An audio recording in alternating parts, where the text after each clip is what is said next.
位朋友，第2排是新一和小兰，第3排是死者和他的女友，最后一排是黑衣男。大家都有保险杠保护，唯一的可能只有死者的女友。果然，他们在女人的包里搜到一把带血的刀子，而新一在黑衣男的眼神里看到满满的杀气。那杀人犯究竟是谁呢？他把手指向了死者的朋友小美。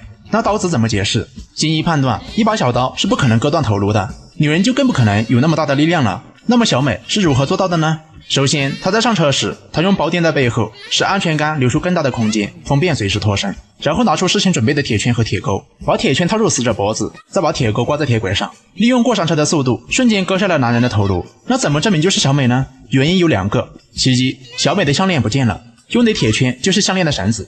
其二，新一在过拦腰洞时，脸上飞来一滴泪水，而小美的脸上还有泪痕。铁证面前，小美无法抵赖，还是承认了自己的罪行。在场的人无不惊叹，果然是名探工藤新一。那你还记得他为